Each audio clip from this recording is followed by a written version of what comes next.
I have received questions about the edge-to-edge mode, and for the most part, I don't use the edge-to-edge mode for edge-to-edge quilting. I may use the edge-to-edge mode to set up a project, but I don't quilt in the edge-to-edge mode. I quilt all of my edge-to-edge projects in repeat patterns. Here's what I've learned that several people, or quite a few people, really don't know how to change settings in the configuration form. Go to Tools, hover over Technical Support, Controller Definition, and you bring up this Controller Definition box. Here you can set all of your default settings. And I have mine set different than most. My tie stitches, I have 10 at 50 stitches per inch. Competitive ties. I have several things in this middle column that I don't use. I don't use the laser. I have the bobbin stitch checked, needle checked, stop at jump stitch checked, auto toggle is unsewn checked, thread break is checked. And down at the bottom, here's this E2E registration.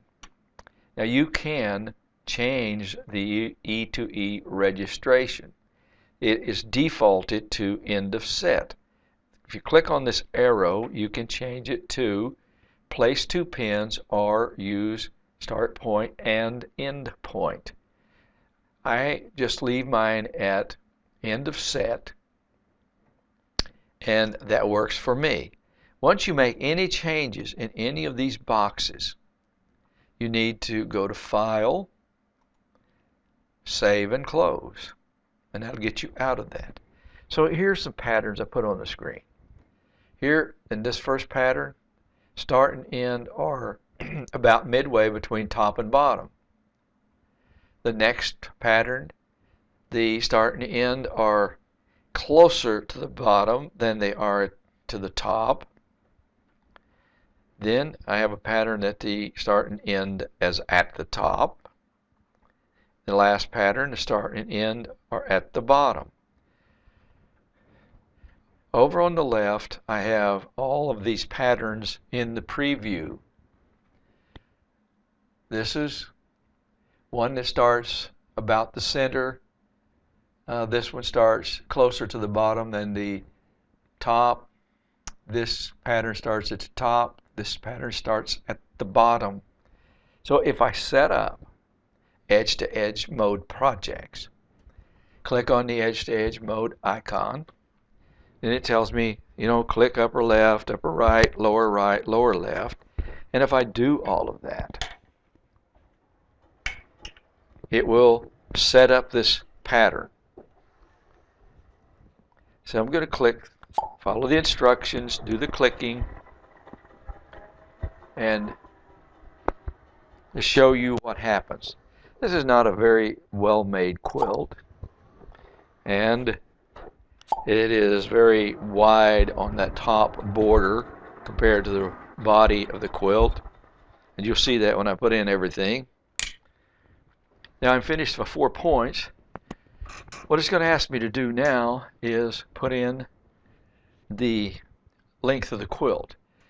Here I have the continue method. It says end of set. Okay. Remember, this pattern has the start and end about the midway between top and bottom. So if I put in the length of the quilt, it's approximately 90 inches. It's going to put this on the screen, but am I going to get to the end of the set, which is over here at the tie-off point, when I roll the quilt? If you think you cannot do that, you need to go to this continue method and click this down arrow and change it to place 2 pins. That's what you need to do. Change it to place 2 pins. So that is what you need to do with that type of pattern.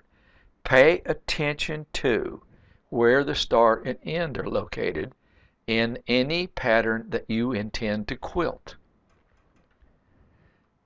So, and actually, if I was quilting this pattern, I would alternate it. Right now alternating is none. I would probably select this and tell it put the plus row on top.